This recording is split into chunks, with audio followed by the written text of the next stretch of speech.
Aku Begawan Liceng suwe. Kowe Bagong, kowe isih ceng ora? Wus. Mati nang semplo siraman.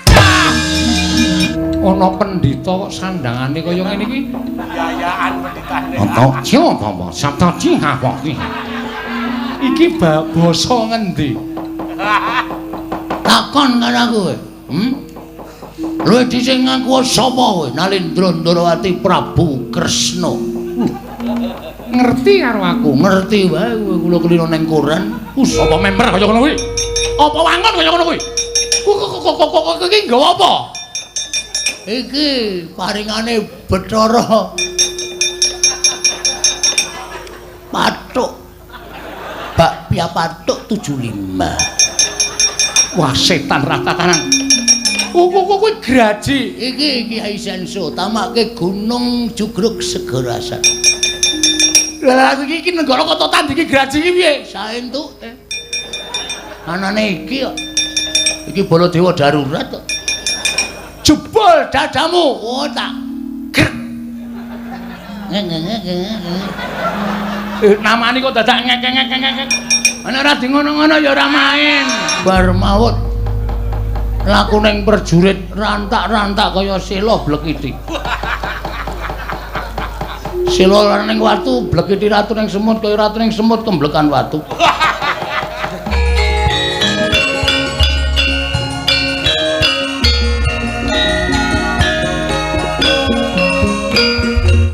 Al-Fatihah kunjuk Kiseno Nugroho.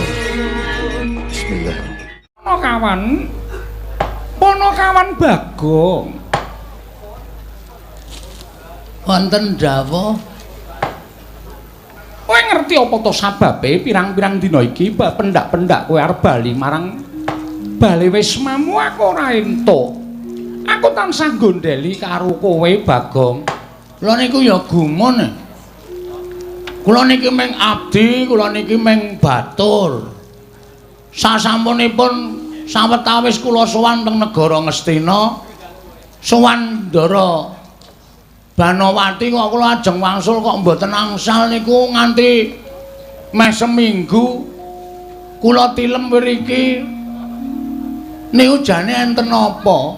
Tobat Bagong kowe tak kandhani ya. Nggih. Sasuwene kowe nang kene kok atiku ki krasa seneng. Atiku ki krasa bungah. Aku kuwi jejering Prameswari ora nate diwarengake metu saka kraton. Mung nyawang pepasrening Taman Saris, pendak dina rak ya suwe-suwe rak ya wis jeleh to nyawang tetanduran sarta indahing Taman Sari. Mula janjane aku kepengin srawung karo para wanita-wanita sak negara Ngastina. Ning kok ora iso mergo aku kuwi dadi Prameswari. Bareng kowe sawetara nang kene kowe kuwi tansah nyambut gawe tetembangan. Suka-suka parisuka lah kok atiku saya suwe saya seneng, atiku saya suwe saya bungah Bagong. Terus maksude kula mboten entuk bali, mbok kowe manggon nang kene. Tesih wonten kamar napa? Tegese sing mboten dingge. Mburi kae lho, gudang kae. Kena tok nggo turu. Wah ya ora wangun. Kula nang mriki niku nggih. Lah wong biasane kowe iki ya turu ning patengganku. Ning ora jejer. Sampeyan teng dhuwur kula teng ngisor. Teng ngisor amben. Pendak-pendak kula ken nembang sampean ming jawil tangan kula nembang. Terus kula nembang nggih ta? Iya. Lah kula purun teng mriki ning ya naiklah derajate. Naik piye? Naik ki apa? Munggah derajate aja mung dadi Bagong. Ning piye to apa ya abdi? Ya kowe tak dadekke abdi. Kok kayane kurang wangun nek. Niku dereng munggah derajate mergo kula teng Amarka nggih ming wujuding abdi. Teng mriki kok ming abdi. Mbok dunggahke derajate napa to napa? Tobat kowe iki wonge nyenengake Bagong piye? Yen ndelok praupanmu ngono ya lecek. Nanging yen disawang pancen nyenengake. Nggih, manjen kula niku wong sing gawe senenge wong kok. Ora tau gawe kuciwane atine wong. Iya pancen mengkono. Ora apa-apa apa gawean sing mapan ana ing negara Ngastina yen tok tandangi mesti cepet rampung. Nggih, pancen kula niku nek karo gawean niku ditak dhisikke perkara seneng-seneng suka-suka parisuka Gojek niku keri. Ning gawean rampung sik. Iya pancen bener. Heeh. Anu nggih. Iya, Bagong. Nyatane gawean kabeh ya rampung. Jrambah Taman Sari ya resik, pendak-pendak esuk tok pel, sore ya tok pel. Nggih, kula niku nek ora nyambut gawe awak kula jimpe. Awak kula kesel. Terus niki kersane pripun? Kowe rasah bali. Nun, kowe rasah bali. Lah terus anak bojo kula ya wis mengko dikirimi pangan sarta dana prabaya saka kene ora usah wedi. Mengke nek kula ditakokke bojo kula, ya wis sakarepmu mengko le wangsulan sakarepmu. Ngaten mawon pripun nek upami bojo kula tak pegate. Terus kula tak teng mriki. Lah nek kowe nang kene terus bojomu sapa? Ah upama lho. Meng upama kanang ya. Sing jeneng wong ora ya sok neter ketrimane urip ing atase sak Bagong. Niku nek duwe kepinginan tak ya tak omongake ning upama lho. Upama, iya. Upama bojo kula tak pegat terus. Anu, napa kula teng mriki ya istilahe dadekke pil. Pil semono kuwi lek nguntal piye? Wah, iki ora tanggap iki. Pil niku artine pria idaman lain. Ya. Patobat apa tegese piye tegese? Tegese secara terlihat utawa dingertosi piyayoken niku panjenengan tetep garwane Prabu Duryudana. Ning di sisi lain panjenengan niku izin ya. Ora sah isin kowe matura ora sah isin. Lah kula niku ya nyawang karo kahanan kula sing bentuke kaya ngene iki kok duwe kekarepan sing kaya ngono ra ya padha karo cecak nguntal cagak cebol gayuh wulan puto ngitung lintang tangan kelakone cepak murunge to. Ning ora apa-apa yen Gusti ngudaneni sapa ngerti lho. Kowe ra ya ora ngerti atiku to. Kowe ya ora ngerti rasaku. Apa to sebabe aku mengking kowe bali ning bale wismamu kuwi janjane apa? Kowe ra ya ora ngerti. Iki guyon apa serius iki? Niki tenan lho niki. Iya, kowe engko tak blakani ning kowe blokose. Aduh. Ki nek kelakon gleleng tenan aku. Nek ratu kupil kita. Nganu. Pripun nggih? Kok sik aja guyu sik iki. Kene iki bingung malah. Golek kata-kata secara terlihat masyarakat panjenengan garwane Prabu Duryudana. Ning napa nggih? Kula niki bojo sing didelikke lah ngono wae. Ngono, bojo sing didelikke. Anu, napa jenenge?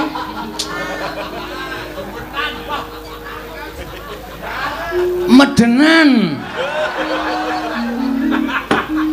Tobat. Dadi yen ngono kowe iki ngarepake supaya aku gelem karo kowe napa piye? Mbok menawa upama aku gelem piye? Wah, Gojek.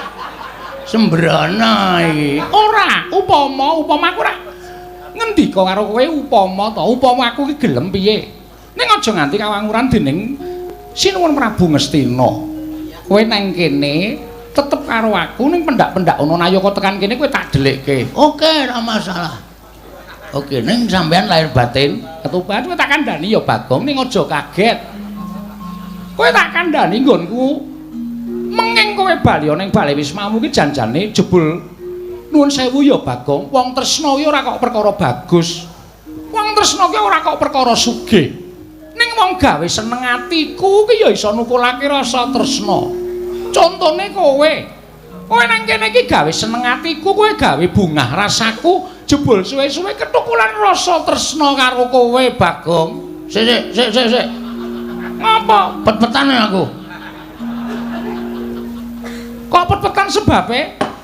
Niki kula metung. Tenan apa mboten mengendika sampean kok rasane kaya ngimpi? Ora, iki tenan. Yakin? Iya, tenan. Iki. Berarti mengke lesare kula pun mboten teng isor amben. Ora, jejer aku. Nan, iya. Ucul klambian to? Entuk. Sakarepmu. Nek ngoten kula lungguh dhuwur nggih. Iya ora apa-apa lungguh dhuwur. Petra karo gareng arep tak SMS. Kowe saiki nek nyebut aku Ndara, Truk. Petruk mbalas SMS Ndara dengkulmu atus iki. Ngayal aku wis dadi piyayi luhur ning negara Ngastina. Ning apike kowe iku ya aja nganggo sandangan kaya ngono, Bagong. Kowe iki trainingmu kuwi lho. Aku tak takon pirang dina kowe ora ganti? Nggih pun suwe. Kowe iki ora krasa apa piye? Training nggon bokong nganti tipis. Nganti ketok jeroane kaya ngono. Mengurung kula suwek niki. Kalang ya bendina sok nggo nglesot. Rene melu aku. Nggih. Rene tak dandani ngangge sandangane anakku Lesmana Mandra Kumara. Napa sirahe cukup? Sirahmu longono. Dongotina iya. Sirah kok kon ngelongi ora. Mengko dicukup-cukupke. Kene. Wah, iki arep gleleng aku. Kene. Iki patenggan. Papan dienggo nyimpen sandangane Lesmana. Oh, nggih. Sampeyan teng jaba. Aku nang jaba wae. Mbok melu mlebu. Emoh. Ya lawange dibuka kula tak salin. Ora ditutup. Konjur lucu-lucu sak penake dhewe ora. Wis, nagene wangun. Kene. Batobat yo. Bareng disandangi ora mantra-mantra abdi. Halong kire.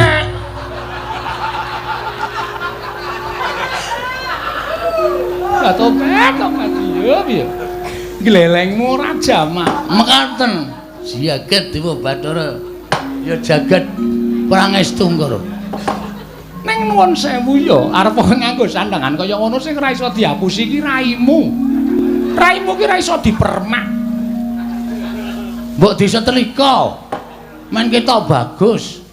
Kowe ya nyebut aku ya diajeng. Wah. Oke, gleleng tenan. Garwane pun Kakang Diamon diajeng. Kok Diamon? Lali garwane pun Kakang Diancuk diajeng. Ana ya cangkem elek ki wis kulina. Diajeng Banowati. Kula wonten mangandika ing Adawa. Pangeran. Waduh kok kaya keduwuren nek pangeran mbok liyane Kang Mas. Ah, Kang Mas ngono wis cukup. Wis tok antepi tenan. Nggih, tak antepi tenan. Wis tak antepi tenan. Ning kowe aja enak-enak kapi enak. Kapi mendo. Kapi enak.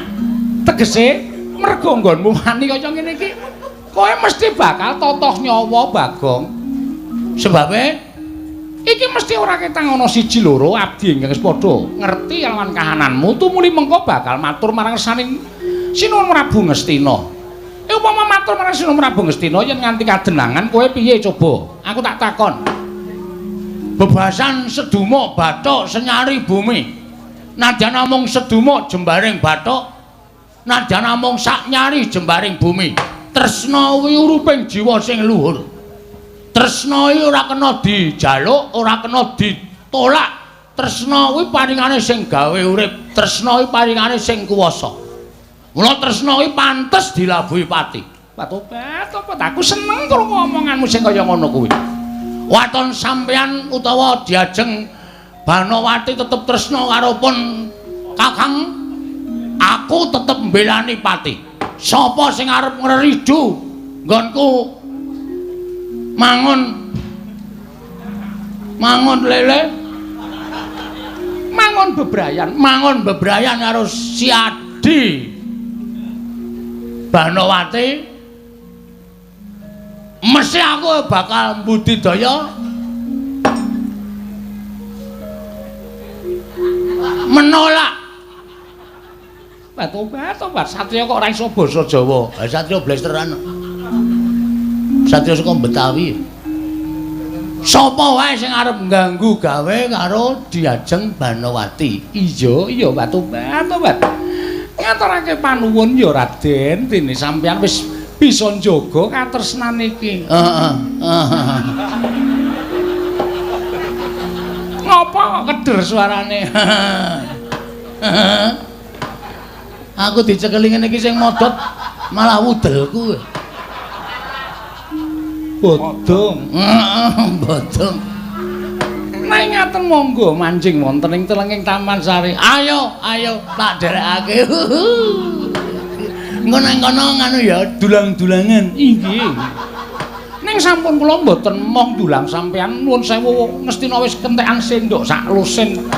Angger didulang katut sak sendoke, angger didulang katut sak sendoke. Arang cangkeme amba. Sone nek dulang aku nganggo sekop. Dadi men sigar cangkeme. Mboten ngaten lho senengane niki panjenenganipun ngendikanipun gawe seneng gawe bombong. Aku tak dhisik. Ya. Mengko nusul. Atuh.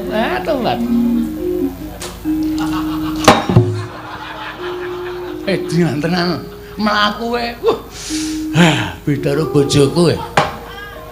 Bojoku ki mlaku kok nglesot ya. Kae mlaku kok iso apik banget. Mongko anggere sikile tengen napak. Kenene ngewo. Sikile kiwa napak. Kenene nengen iso mandung tung. Wah, Yai Ratu. Aja nganti selak karo batinmu. Ingsun kang bakal nyelirani apa ya jenenge? Blasteri karo panjenengan Nyai Ratu. Wah, lho mlebu patenggan tenan Diajeng Banowati. Pun Kakang sumusul marang sira Diajeng. Wonten pangendika ing ngadhawuh Raden samangke sampun sawetawis anggen kula tansah leladi babakan anggen maduka mbetaken inggih menika dhahar lan sak piturutipun. Namung anggen kula kalian maduka menika sesambetan menika sampun ngantos kawanguran dening sinten kemawon. Wis tak omongi to, sebaya mukti, sebaya mati. Aku niat ngono iki pancen wis tak niati tenan lahir batin aku tresna karo kowe. Aku nek iso ya rasa bali neng bale wis maku rasa ketemu karo bojoku, rasa ketemu karo anak-anakku. Mengko nek bojoku njaluk pisah tak pisahi, nek anak-anakku terlantar tak titipke ning yatim piatu. Ana jenenge kuwi? Dititipke nang ndi jenenge? Sing nggone TV yatim piatu iki lho. Aku apa, Pak? Panjenengan niku ngendika wong ora dong kok ya dadak ngendika. Anu apa jenenge? Penitipan anak. Inggih monggo sak kersa panjenengan. Heeh. Pokoke kok aja nganti luntur lho tresnamu. Mboten. Nyatanipun panjenengan damel sengsem damel gumbira manahipun ingkang rayipun Banowati. Namung raos kula kok mboten sekeca. Ora penak piye? Pindah. Mboten menika. Ora penak piye? Raos kula kados melang-melang kados tinggal cabang wonten tepining Balumbang Raden. Panggraitanipun ingkang rayipun Banowati menika mangke badhe wonten Nayaka Ngastina ingkang dumugi wonten Taman Sari. Nek pancen ana Nayaka Ngastina sing tekan kene, aku sing arep wangsulan. Aku sing arep ndadaki lelakonku wis ben tak gawe nekat. Wis pokoke anggere kowe tetep seneng karo aku, rawe-rawe rantas malang-malang bakal tak putung. Sapa sing meparangi bakal tak terjang. Inggih. Menika estu. Heeh, ya ming saiki ngene, awak dhewe kudu sumpah prasetya. Sumpah prasetya kados pundi? Nek aku lara, kula nderek sakit. Bagus. Ayu tenan kowe. Nek aku ngasih tekaning pati, kula inggih badhe nderek dumugi ning pejah. Nek aku dirangket wong Ngastina lebokke pakunjaran, kula nderek wonten ing pakunjaran. Oke, siap. Nek ngono kuwi tegese wis jos, wis Jos menika menapa? Tegese wis apa? Tumbuh entuk tutup. Inggih. Pokoke sapa sing tekan kene engko aku sing bakal nandangi. Ngestaken dawuh, ngestaken dawuh. Nuwun sewu Gusti Ayu. Oh, kula ingkang abdi pun Begawan Durna Gusti Ayu. Kula aturi mbikak kori ning Taman Sari Gusti Ayu. Menika kados wontenipun Begawan Durna. Waduh. Kok andang konangan bisa. Kula sumanggaaken. Dek Pate, pripun? Niki kok wonten sandal jepit tulisane BG niku sinten nggih, Dek? Duh, sandalku ya ora tak gawa ngono. Lali aku. Wong kok asline sandale gareng kaya asline.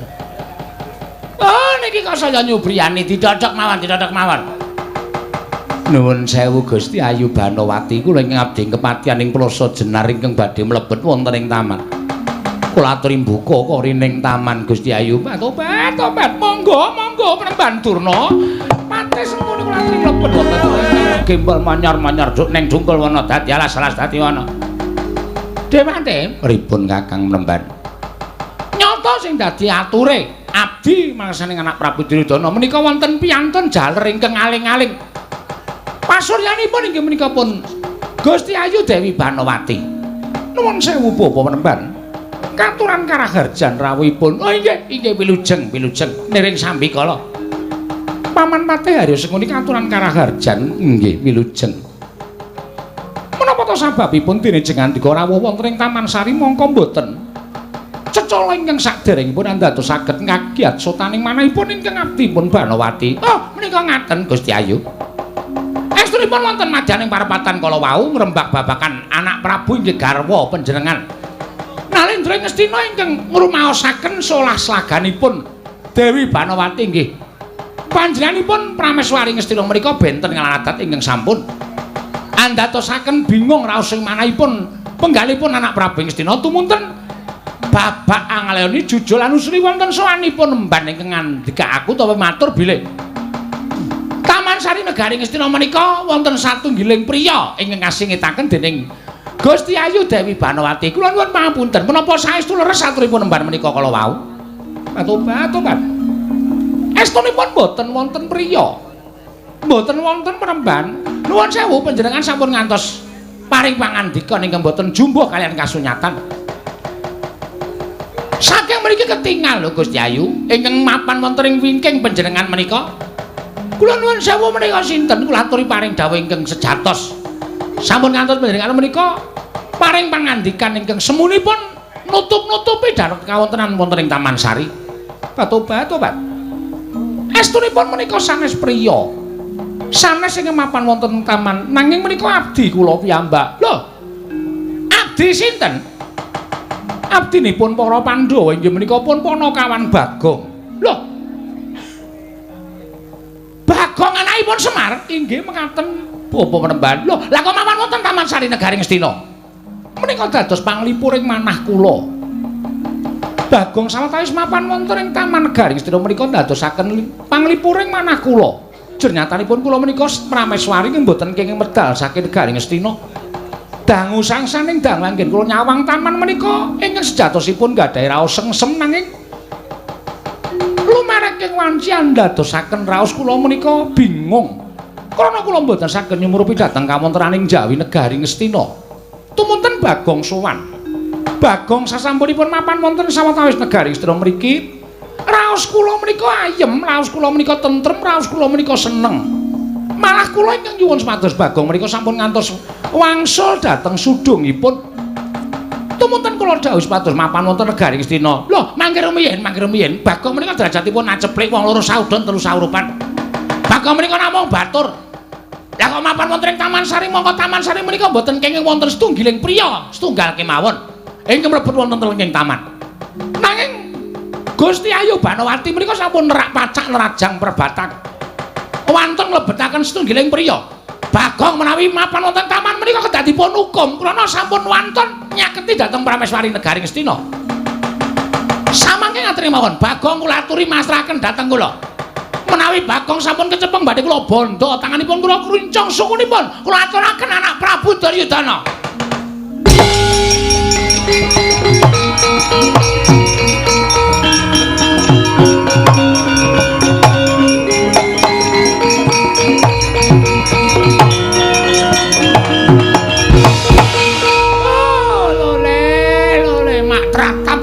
Nek Setyaki.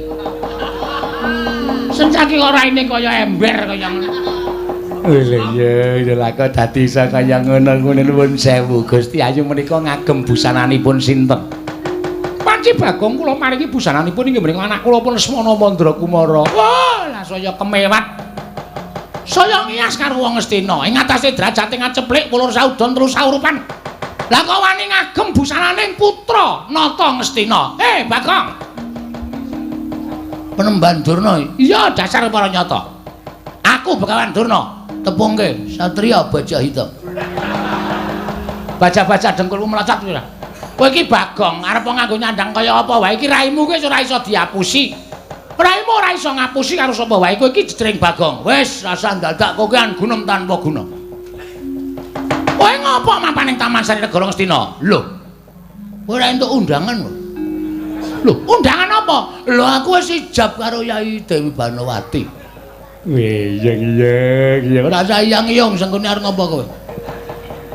Asli nek ora percaya takono Dewi Banowati.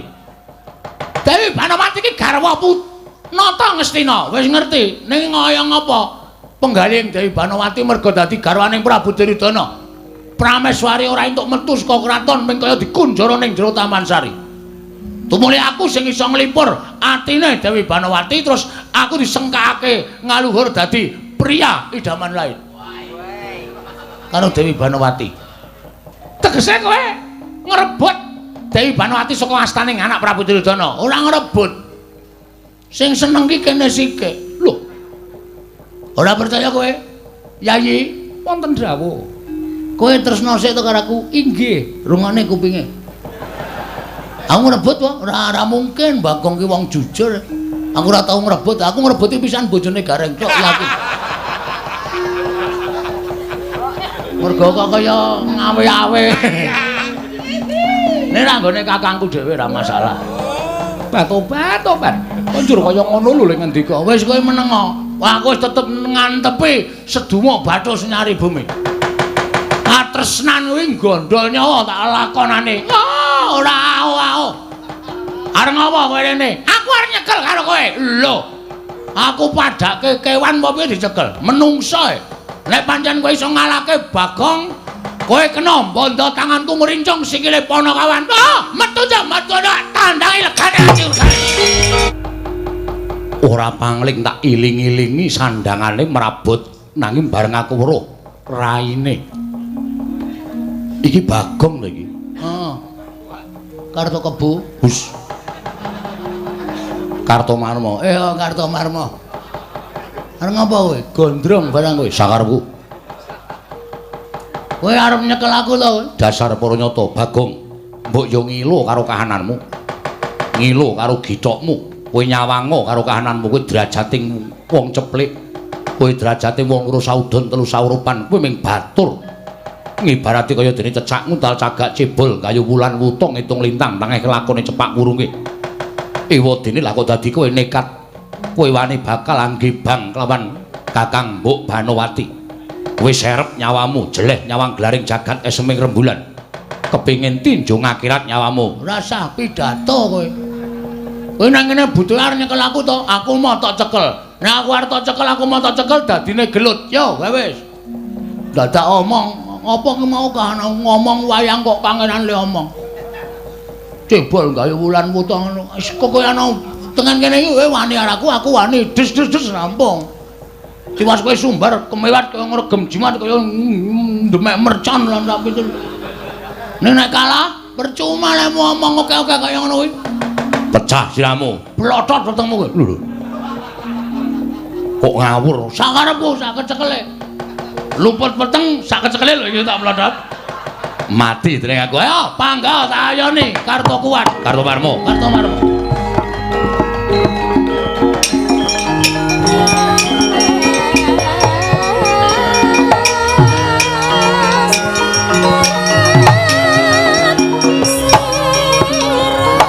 Wajar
Isin kula. Isin piye? Ngatasipun kula menika Pangeran Pati. Kadang nata ming diajar kali Bagong. Mongko nyandang cara satriya. Raine elek ning digdaya. Perange kok ya iso trampil. Bagong iki panakawane Janaka. Mula nek perang trampil iki mesti tiru Janaka. Kula menika gumun. Kula menika latihan saben dina kok ora iso ngalahke Bagong. Lah kowe latihan-latihan keroncong. Wong perang kok malah latihan keroncong. Amuk Suramarata Jawata imbang yen padha-padha. Ayo. Iki Angling Darma. Saya edan. Ayo sengkune yon majune. Aja Kurawa sing cilik-cilik, sing gedhe sisan. Aku rugi nek mung musuh Kartomarma, Kartodendha, Kartipeya, Kartonyaur. Kartonyaur, Pak. Mbane kedendha. Ayo kene kerubutan legane atiku ora bakal tak tinggal loncat.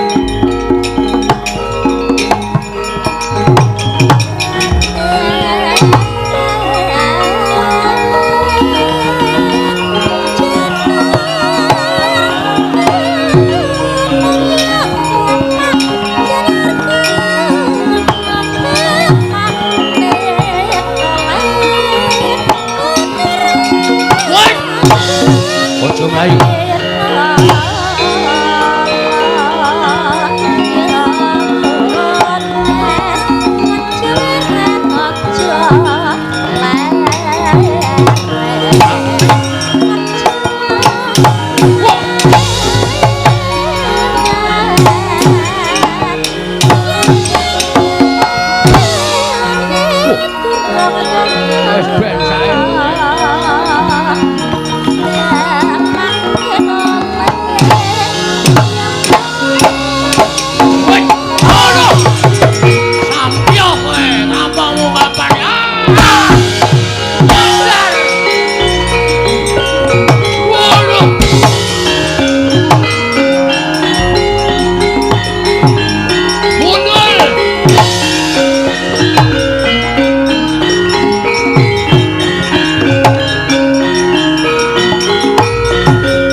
Mundur.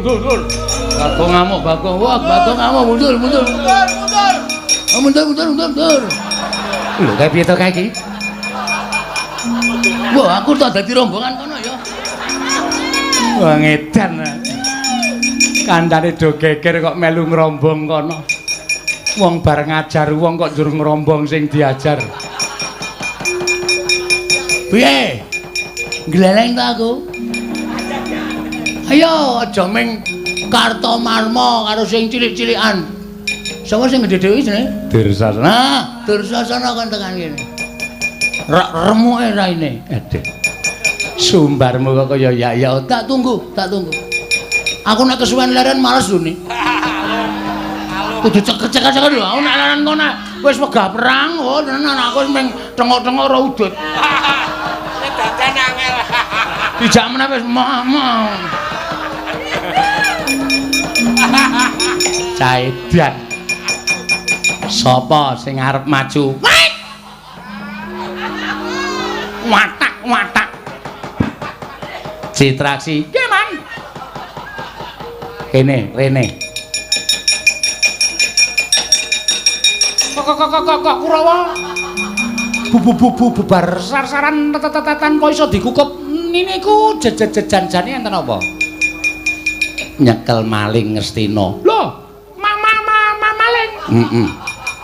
Sing dimaling Mbak Yumu. Wedan. Sapa, Man? Gusti Ayu Banowati Prameswari Ngastina. Wah, jelek urip Gejedelen nyawang gelaring jagat semih rembulan. Wamani nyolong kok nyolong kakak tua. Kakang Mbok. Kakang Mbok ayo Banowati. Cekelen kowe iso nyekel gedhe ganjarane. Kukulan wis banget. Siare dewan.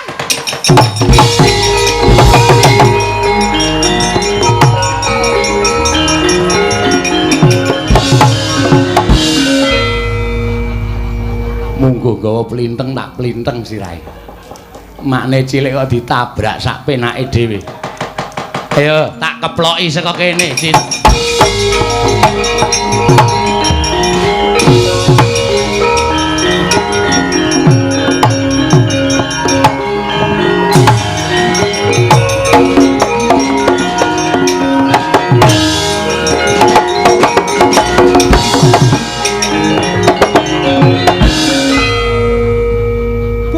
Bajigur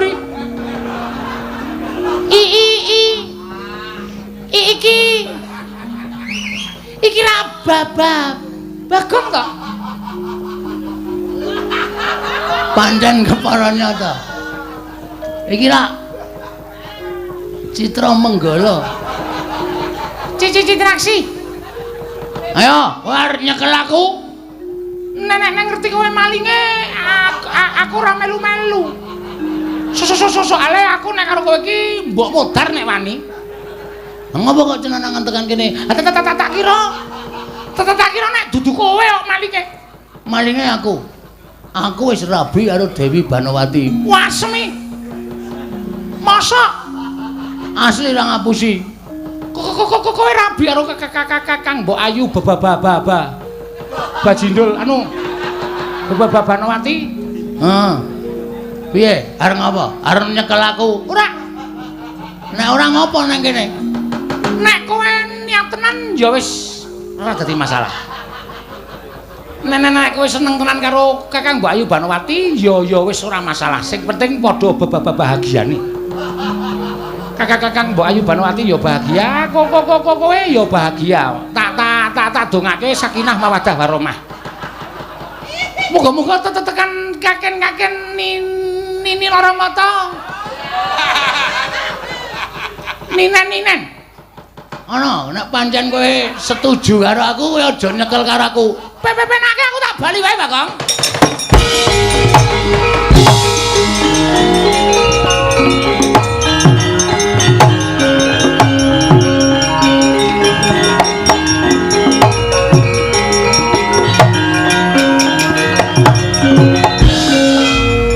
Ora sida perang.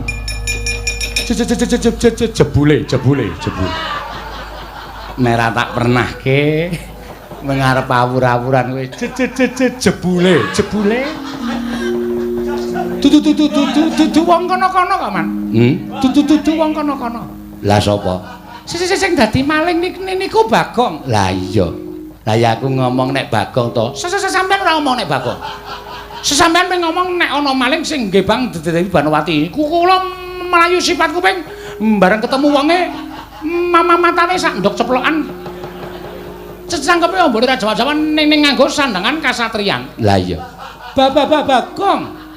Lah terus tak dongake ana bledhek nyambro ndasmu. Sing apik nek omong. Karo anake kok kaya ngono lho. Aku nggagas kowe iki suwe-suwe iso mangkel lho, Dik. Lara sirahku. Saiki aku tak takon karo kowe. Memang takon ning aja angel-angel. Ya. Banowati iki sapa? Mbak Yu kula. Kuwi bojone sapa? Bojone Kakang Prabu Duryudana. Lah iya. Terus nek Mbak Yumu bojone kakangmu dipek Bagong kuwi kowe ikhlas ora? Tergantung sing lakoni. Tergantung sing lakoni piye? Nyatane Bagong iso dhaup karo Dewi Banowati, ateges Dewi Banowati ya gelem karo Bagong. Ya wis, nek diparani wong seneng padha seneng kejaba mung ditirabekke. Sampeyan rasa ganggu karo Bagong. Nek kakangmu Nalindra Ngastina ngerti apa ora nesu.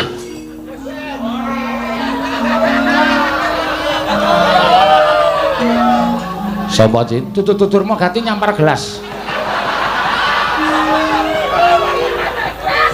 Gobek ra karo-karuan. Ha iya. Rumangsa pun mang tandangi kula mboten ajeng melu-melu. Pun monggo. Kula ora arep melu-melu. Dur, nun. Nyekel maling lho. Mboten. Lho. Malinge Bagong pun kewirangan mboten sah maju. Kula pirang-pirange bubar mawut ora karu-karuan. Napa melih kula mengke malah kisinan man. Mbak Yumu digebang karo Bagong kajenge mboten apa-apa. Oh iki padha-padha gelem nglakoni kok dadak dikisru. Pun kula tak teng mriki mawon. Ora mangkat. Mboten pun telat setengah 8. Kaya sekolah wae rumangsamu. Kakang Premban Durna. Lole Bagong ora pasrah bongkoan tiban cudha maneh ora jeblok kowe muncul tentang Durna.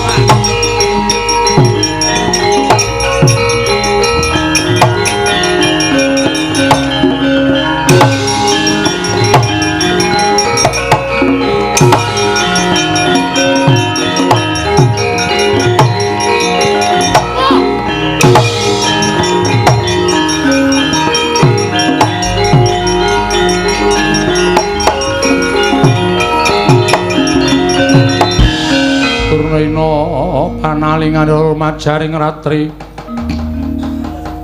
linenggak jangganira kapisanan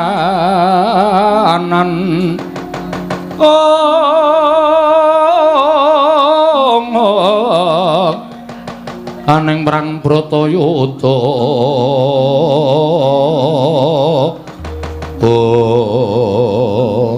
anjen manus maning jajaran Sukirtaning bawana menungsa ora ngila karo kahananmu ki mung kowe kok Bagong.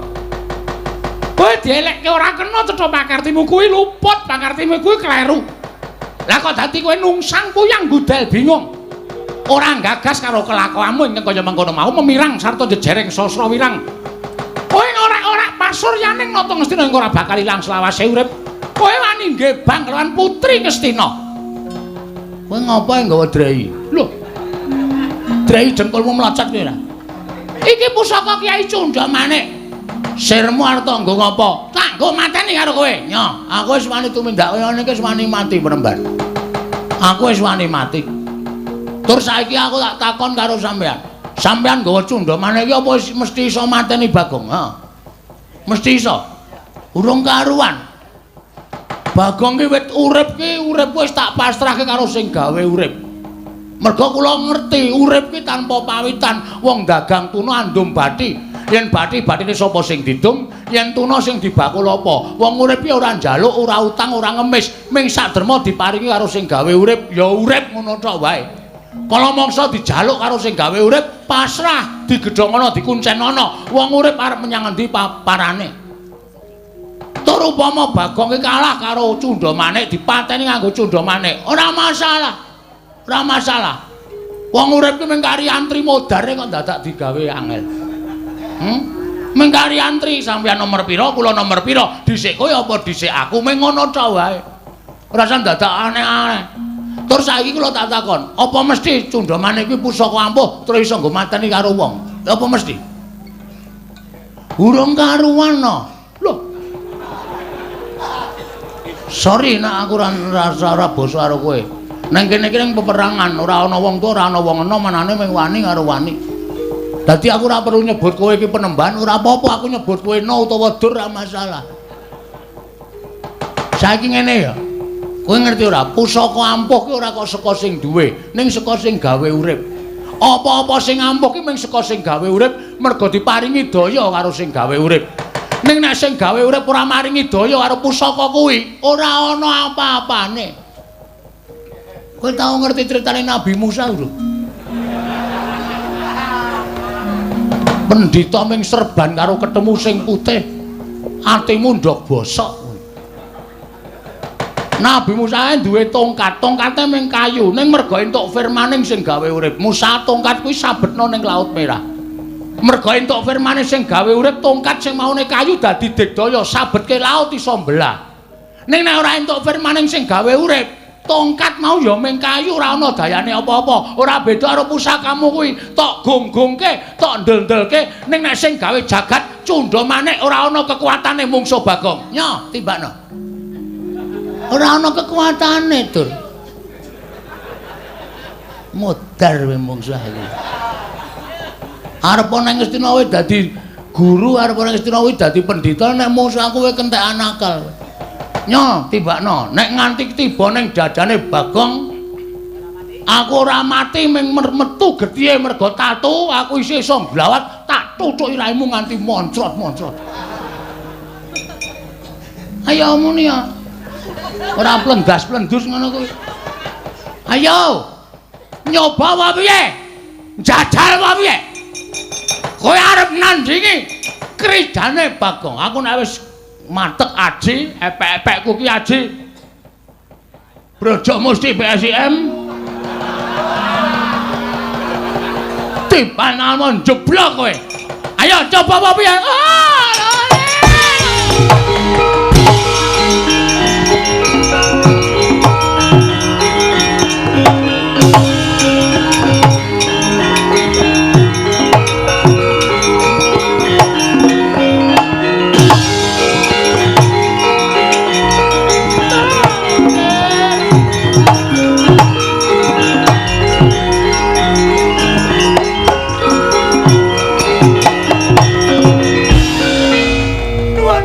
Ger. Kula ingkang sowan ger nuwun mahapunten Bawan Banduna. Inggih. Kabaripun pripun? Aturimban ing Taman Sari Negara Ngastina menika wonten Duratmaka. Wujuding priya ingkang mantun nggih banglawan Yayi Ratu Banowati. Napa kabar niku kala wau bener napa namung kandheng kabaran? Oh, estu ger. Estu. Wonten priya ingkang mantun nggih banglawan Yayi Banowati. Lho, nyata? Inggih, nyata saestu. Sapa menungsan sing wani-wani nggih Yayi Ratu Banowati? Mboten sami kejawi namung abdi panjenengan piyambak. Abdinipun para Pandhawa. Mremban. Mboten jawah. Sampeyan ampun ngawu gawar-ngawur. Ampun gawe perkara. Lho, mboten kula nyumurupi piyambak kok, nggih. Kula nyumurupi piyambak. Sapa sing wani nggih Yayi Ratu Banowati? Bagong nggih. Wah, iblis lanat Bagong gladak iku mati.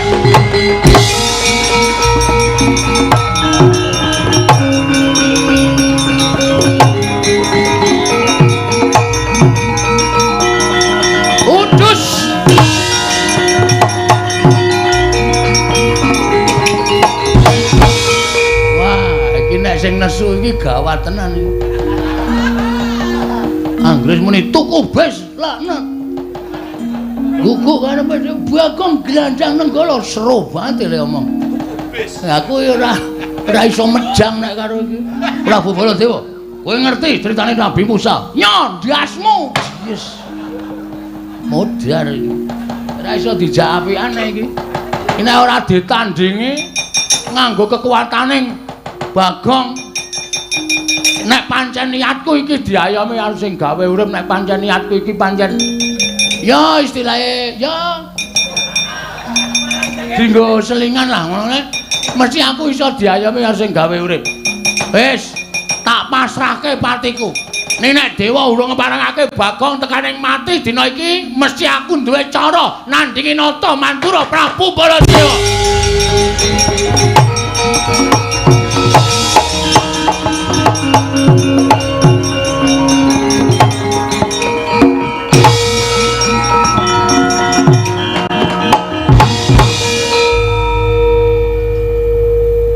Kok do cuwil ya?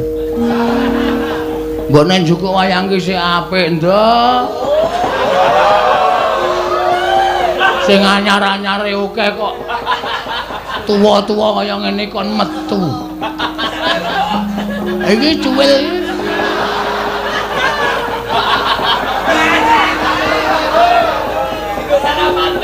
Ana apa? Paling karepe iki wo masem. Tuwa. Tuwa kae saiki nek tuwa ki sing ngerti ki saiki meng anu jenenge iki kolektor wayang. Masyarakat umum ngertine wayang ya gebyar. Ngono, sok nek ngono kuwi. Ha iki mesake ngono nek pipril meneh. Malah cilaka aku. Hah, karep kapamu kapan kowe? Tandhi legane atiku strayoli binatang gembira loka. Nek cara biyen ngono iki aku ora apal. Ngapalke nesune Baladewa cara biyen Strayoli binatang Strayoli September, Oktober, November, Desember. Bisa hitung-hitung sasi. Ayo, iki Prabu Baladewa.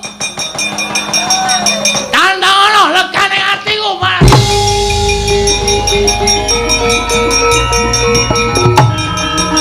Wah. Wadah.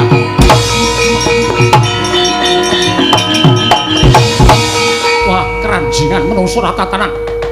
Lha iki ana Baladewa iki. Iki kok ana Baladewa iki piye? Aku kok ngadep kaca gedhe-gedhe banget iki wujude Baladewa iki to iki. Oi. Suwi-suwi. Ora jan dadak takon iki Baladewa. Wah, setan ra tatanan. Menungso ra tatanan iki suarane dudu Baladewa iki. Iki suarane dudu Baladewa. Iki pancen Baladewa lagi kena serak-serak basah. Aku Baladewa. Kowe sapa ae? Ae dengkulmu melocot kuwi. Iki Bagong iki. Ngawur. Ora tau ndelok wayang kowe ya. Iki ngene iki ya Baladewa kene kok Bagong. Mosok Bagong kok mosok kaya ngene melu gara-gara. Ora caturan. Lho ora caturan kok omong terus. Kowe gelem masrahke awakmu apa ora? Piye? Kowe gelem masrahke awakmu apa ora? Lho, aja ngawur Baladewa. Karemu piye? Sirmu piye kowe omong kaya ngono? Menungso ra tenan. Aku kagungan pusaka Kyai Nenggala, Kyai Alugala. Wah, tamake dadamu jeblok mati dening aku. Ayo, tamakno. Ora sampe kok kene omong. Wis kaya bakul obat. Iki dileliti iso mari, dituliti iso mari, tambane iki 3 dina ora mari, ora garing mesti dadi mlinya. Nah. Ngomong langsung tes-tes wae. Niate namake Nenggala ya tamakno, ora usah dadak nganggo praktek. Ayo tamakno. Wah, setan ratanan. Gawe wirange nata mantra Prabu Baladewa. Kowe gawe isine nata mantra Prabu Baladewa. Greten Nenggala jeblok wetemu. Mati dah, muter dening aku wae.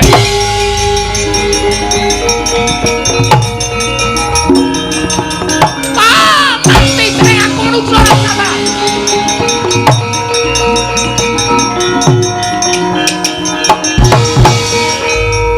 Tenanan iku aji kira. Lagi ketap-ketip bres. Apa masamu aku ora duwe kekuatan? Enteno.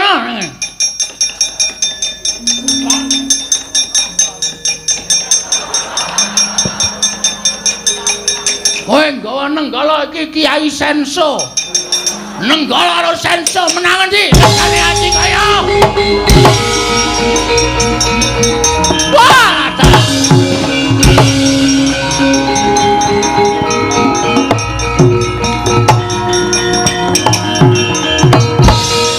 apa member kaya ngono kuwi? Apa wangon kaya ngono kuwi? Kok iki nggawa apa? Iki paringane Bathara Pathuk. Bakpia Pathuk 75. Wah, setan ratatanan. Kuwi graji. Iki Kyai Senso, tamake Gunung Jugruk Segarasan. Lah iki Nenggala kota tandingi graji iki piye? Saentuke. Anane iki kok. Iki Baladewa darurat kok. Jebol dadamu. Oh tak. Namane kok dadak ngek-ngek. Ana ora di ngono-ngono ya ora main. Kowe senengane ora mati kok mati.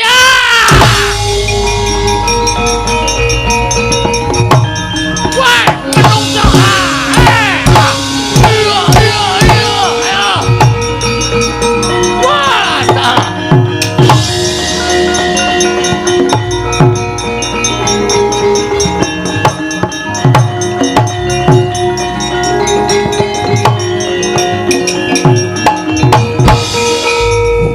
Kados pundi? Yayi. Sewu kalapatanipun Kang Raka Tadawadana. Nyata menawa ing dipun aturaken dhateng emban menika kala wau kepara res lan boten atur dara. Telanging Namansari wonten menungso ingkang wonten anggebang dhateng garwapun Yayi Ratu Banawati. Menungso ratatanan. Kula piyambak badhe nugel jangganipun menungso menika kala wau. Mangke Menawi panjenengan menika mangke nyumurupi dhateng tiyang menika kala wau tanwande malah saya mboten kanten-kantenan penggalipun Yayi Prabu Ngastina. Lajeng paringipun nyatanipun malih menika ampuh digdaya sekti kalintang jayaning perang pilih tanding boboting yuda. Kurawa bubar mawut nadyan bawa penemban Durna mlajar kula piyambak dipun wirang-wirangaken dening malih menika kala wau. Aduh Koko Prabu menapa iki kula badhe kejalan dhateng Yai Ratu Banowati Yai Lenggah Sekeca menawi perlu mapan wonten salebeting kedaton nyengetaken saliranipun Yai Prabu Duryudana sampun ngantos kawanguran dening malih menika. Ora badhe tindak dhateng pundi kula badhe nyuwun senjata pitulungan kadang-kadang kula para Pandhawa Yai.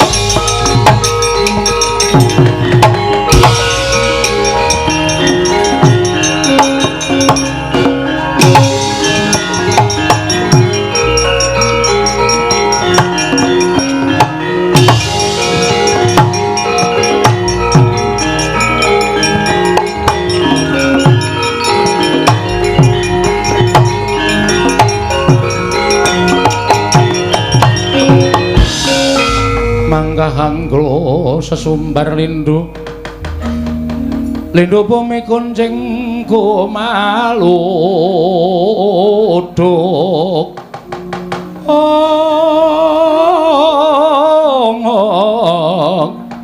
guntur ketuk lumembak penyu kang kumambang bubar maut laku ning perjurit rantak-rantak kaya sila blekiti. Sila ning watu blekiti ratu ning semut kaya ratu ning semut kemblekan watu. Dalidir lunga saka kahanan negara ing Ngastina. Yayi Banowati pun kakang saya petekana diajeng garwaning pun kakang. Wilujeng Ndara. Ya Kakang Semar. Slamet tekaku wilujeng Den Nalagaring iya. Wilujeng Ndara. Iya Petra. Wilujeng Gur. Enten apa sampean kok rawuh sajak kesesa Kakang Semar? Ora nyono babar pisan. Jebul dina samengko para Pandhawa kewirangan. Wiranging para Pandhawa disababake saka pokal gawene. Ya kuwi anakmu ingkang nerak pacak nerajang perbatang. Singlar saka unggah-ungguh sarta tata krama. Ing atase amung drajating Panakawan. Ing atase amung drajating ceplik. Kowe kuwi ming batur, lha kok dadi anakmu ora mbok kandhani. Mangke riyen to. Mangke riyen anak kula enten apa kok mboten kula kandhani niku sampeyan mara-mara terus nesoni kali Semar niku. Koko Prabu Mandura paring dawuh yen to dina samengko Bagong wis memirang kelawan para Pandhawa wani gonjak kelawan garwa ing Ngastina ya kuwi Kakang Mbok Ayu Banowati yen kowe ora iso ngandhani anakmu aku ingkang bakal ngandhani Bagong Semar.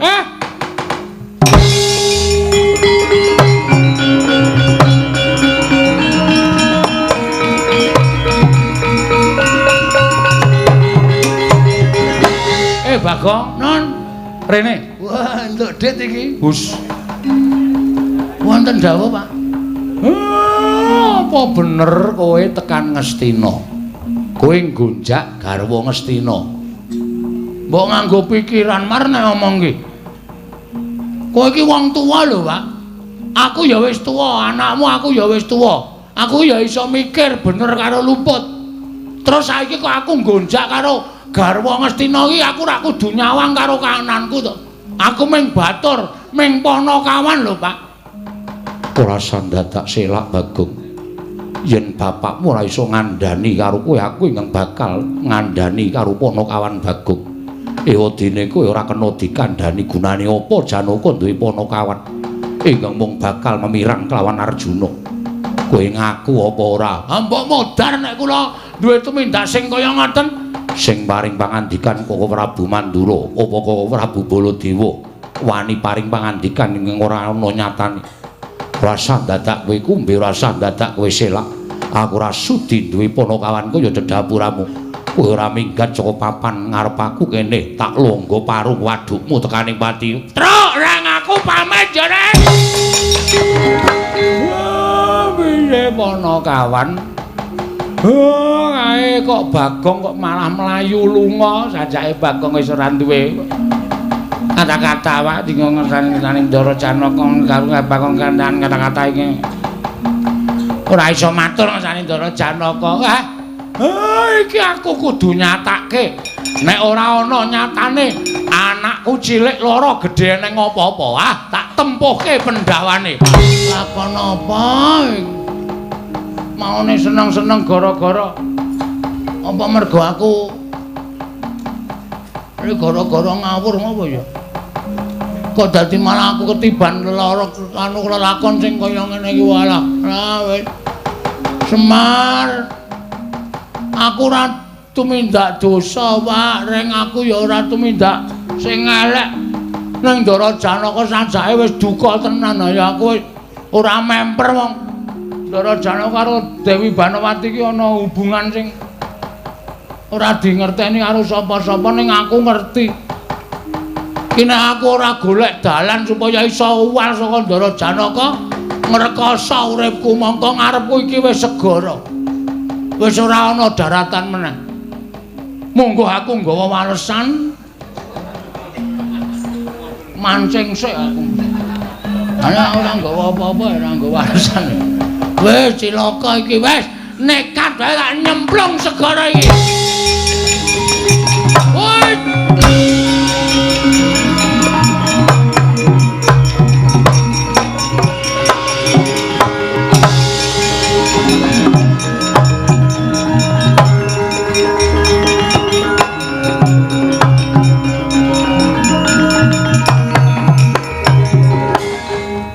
Yen pancen kowe wis ngakoni keluputanmu Bagong, ikhlas karo nyawamu tak dongake muga-muga nggonmu mati iki mau tinampa dening panguwasaning Dat Kamurwengdat nyaur karo keluputanmu Wipanakawan Bagong. Oh Arjuna wonten maring adhawu ndak sawangsa kadowan Bagong nyemplung segara inggih kok ora mbok penggak. Mesinipun Bagong sampun ndodha ing kalepatan tinimbang kula ingkang merjaya dhateng Panakawan. Tumunten Bagong pados margining pejah. Kose aja banget-banget nggonmu ngluputake kelawan Panakawan Bagong. Saka pangrasanipun Kakang luwih becik lamun Siadi lan pun Kakang lumarap ana negara Ngastina. Nanjeke kelawan Yayi Ratu Banawati apa pancen para nyata Bagong tumindak ingkang ora prayoga. Yen pancen bener ya wis tegese Bagong nyaur karo keluputane. Nanging yen ora mau ming saka pangreka dayaning para Sata Kurawa ingkang bakal miprini marang kekuwataning para Pandhawa. Arjuna, nadyan Kaka Prabu Mandura kuwi kadangku sepuh. Nanging Kaka Prabu Mandura kuwi dadi pengayomaning para Sata Kurawa bisa uga merga kewalik penggalihe wekasan mentala gawe urup-urup lawan Panakawan Bagong. Kaka Prabu kasinggihan.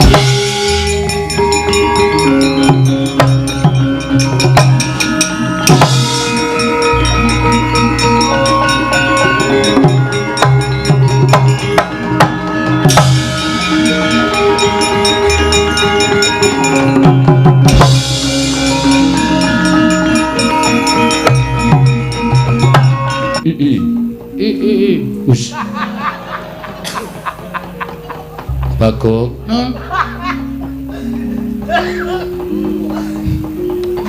Ulun ingkang merpeki kelawan jeneng kita. Kita sapa? Wis. Ulun iki dewa. Sang Hyang Baruna ingkang jaga samudra. Wah. Baruna, Sang Hyang. Wonten menapa Bagong ulun ngerti kelawan lelakon kita.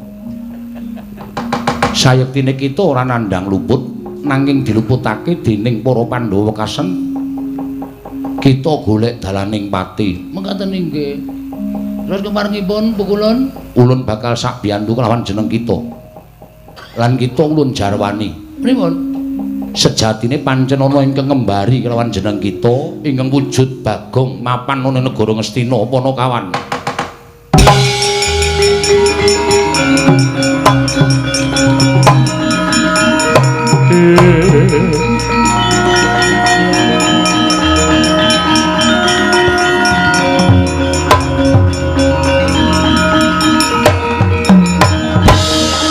Marena smobang wangaruna Katinetrane nganggo rapo sabdaning kukiloring kanigara sageter kene donganing kunglir wuwu sing pini panca ing strayali binatang panusmaning jajanan sretaning bawana dadi enten menungsa sing memba kaya kula iya pancen bener wah ya keparat niki nek kula ora membersihkan nama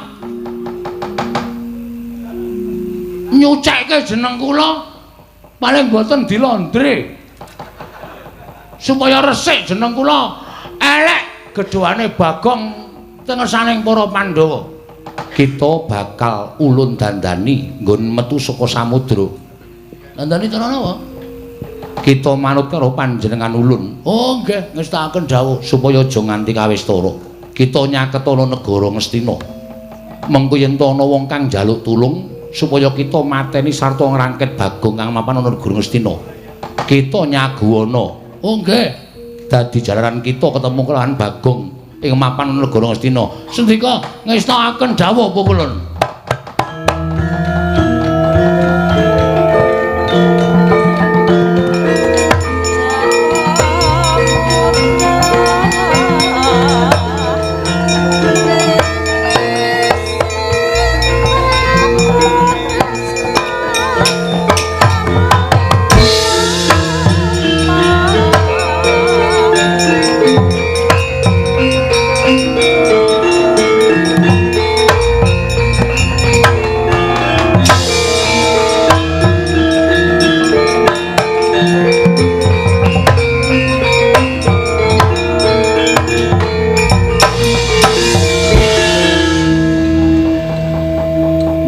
dadi pendhita kok do lali cak anu tabah.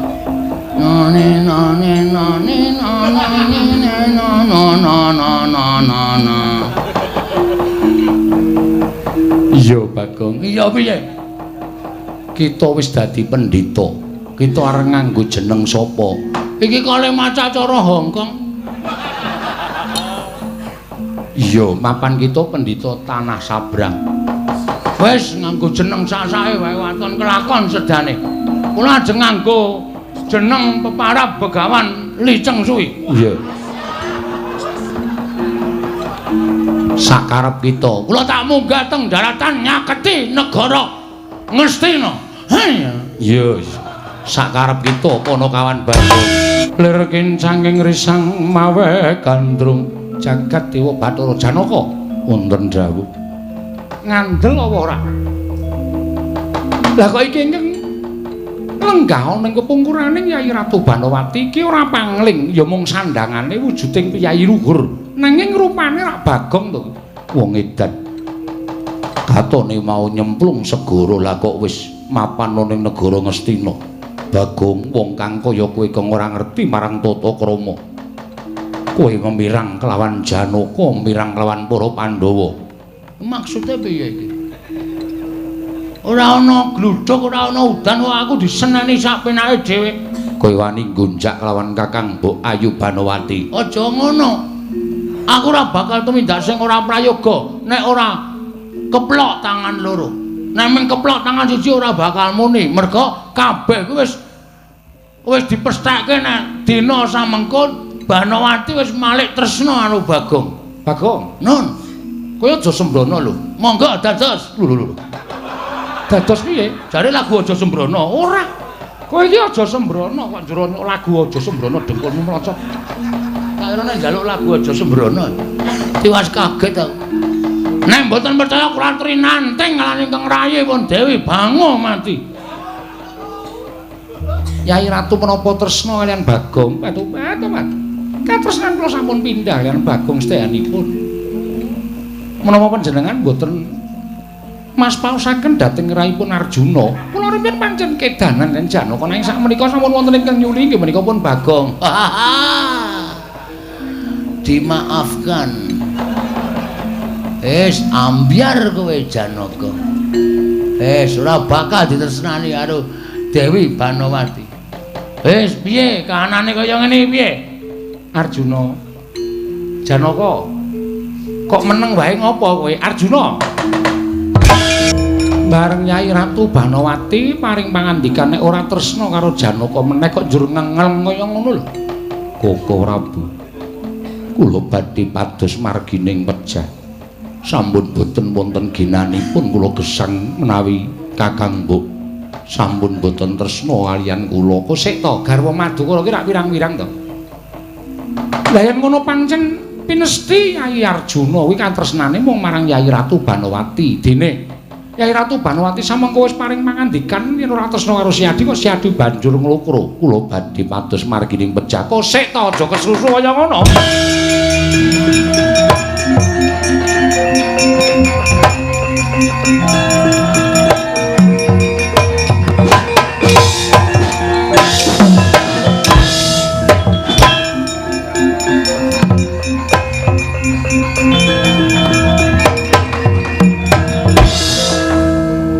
Ana pendhita kok sandhangane kaya ngene iki.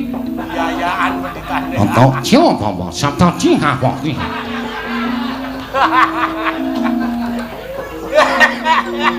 Iki basa ngendi?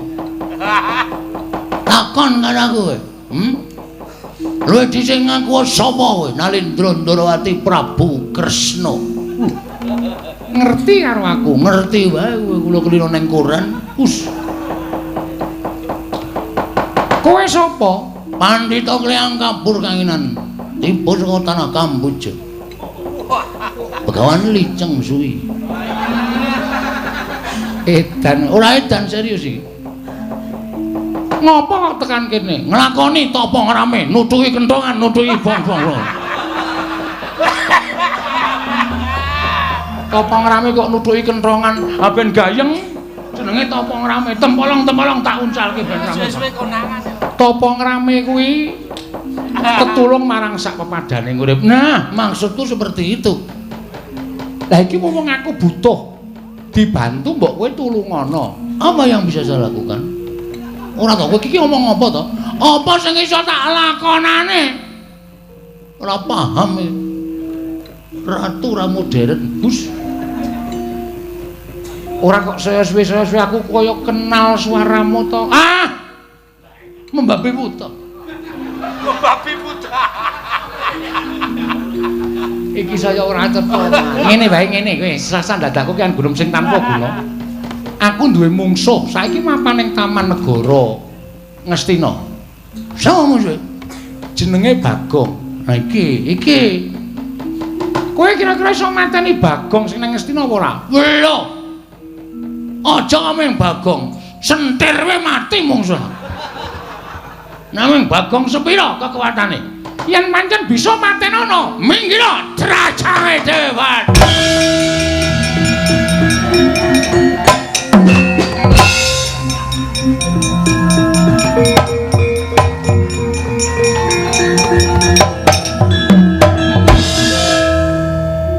Koko Prabu, wong-wong edan kok dijak guneman.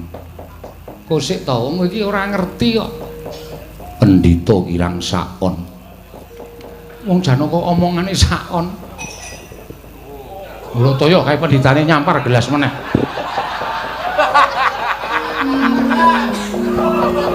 Rumangsaku kok wis ping pindho. Nanging mboten wonten ingkang pecah. Lho kuwi urusane seksi konsumsi kok dadak ngurusi karo pecah barang.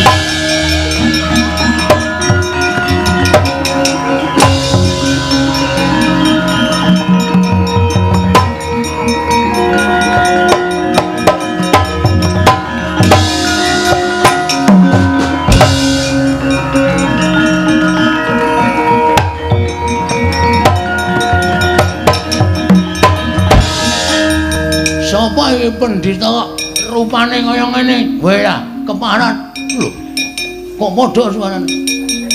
Kowe sing jeneng Bagong sing ora arek jenengku ya. Iya, dasar keparangan. Kowe sapa? Serayaning Ratu Ndarawati Prabu Kresna. Pendhita saka tanah Sabrang.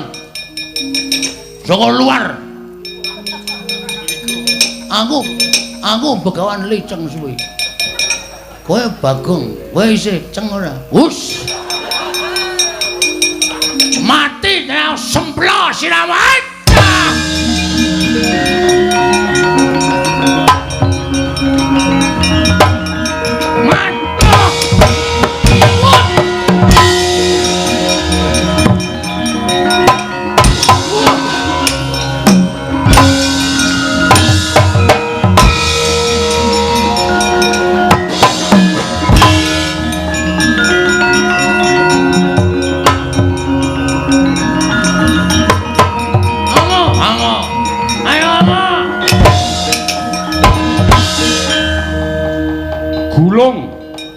Sang Begawan Lijeng Sumewah Ki Lurah Bagong. Nalika semanten ical wujuding Sang Pinandhita babar wujud Ki Lurah Bagong. Wondene Bagong kemapan wonten negaring Astina. Babar garwane Ki Lurah Bagong nenggih Nyai Boginem. Kowe ngapa enem? Panjen kula sejo. Panjen tak jarang. Lha wis ora kuat ngrasake sampean. Sampeyan iku wong lanang ora tau ngurusi kulawarga. Saben dina ming dem-deman. Saben dina ming dolanan wong wedok. Nah, iki. Kula niku nganti lara-lara. Apa ta entuke sampeyan niku mabuk-mabukan teng omah ngejak kancane pirang-pirang nek empun terus teglangsar do muka-muka kaya niku sing ngresiki niku lara-lara ati kula. Mula panjenengan kula sengaja kaya ngeten iki men sampeyan niku entuk paukuman saka negara Ngastina utawa negara Ngamarta. Lara ati kula. Sampeyan iso insaf mboten? Sampeyan iso eling mboten? Nyamane mboten iso insaf. Kula omah bali teng Yam. Aku jare ngapura ya Yam. Oh.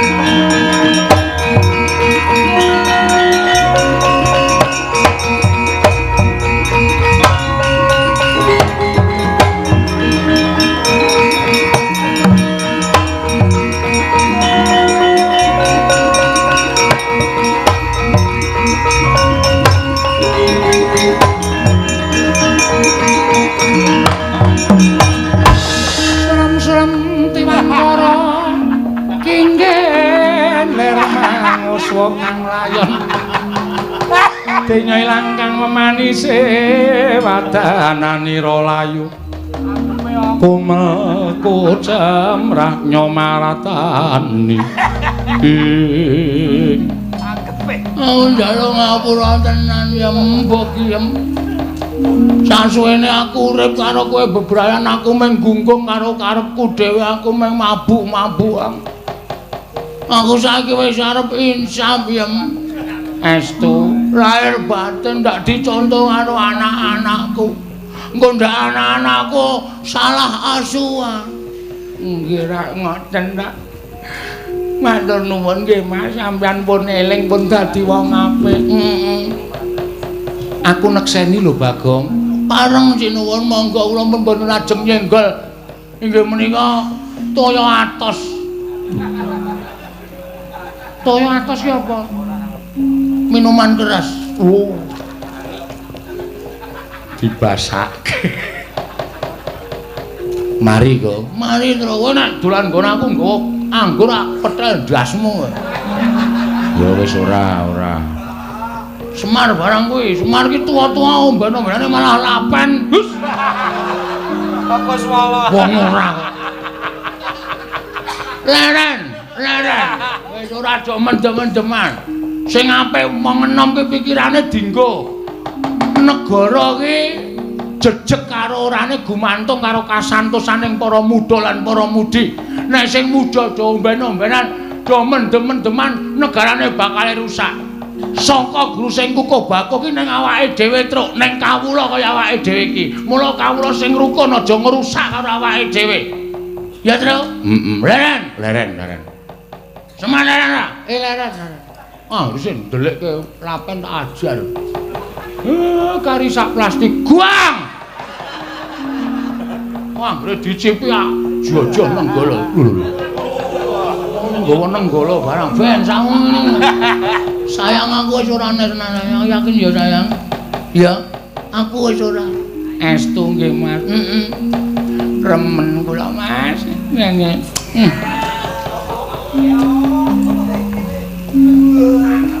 Lambemu gomen. Nggih. Idune tememplek. Matur nuwun Gusti, nyuwun pangapunten nggih Gusti Ayu, kula ingkang membo Ki Lurah Bagong namung kepengin ngapokaken Ki Lurah Bagong supados insaf. Malah ora sengaja entuk lakon Bagong insaf. jalukane kuwi ya dituruti kuwi ya. Ning insap tenan kuwi, insap tenan aku. Aku sesuk bengi le gara-gara basa krama aku. Oh iya. Ora bisa pisan. Ora bisa pisan. Wis kudu insap tenan aku, Truk. Ya syukur nek kaya ngono. Ya wis nek pancen kaya ngono muga-muga apa sing dikandhake Bagong iki tumus tekaning lahir batin. Lan mengko kowe nyuwun pangapura karo Sinuwun Prabu Ngastina, kula ingkang badhe nyuwun pangapunten ingkang baku semah kula sampun eling Purwadaksina, sampun boten badhe tumindak langkung-langkung mangke menawi semah kula menika kersa manembah anut kapercayanipun kula langkung tresna kaliyan semah kula. Muga-muga ngono kuwi yang bagi yang wis santai wae. Aku wis ora arep ngapa-ngapa tenan saiki.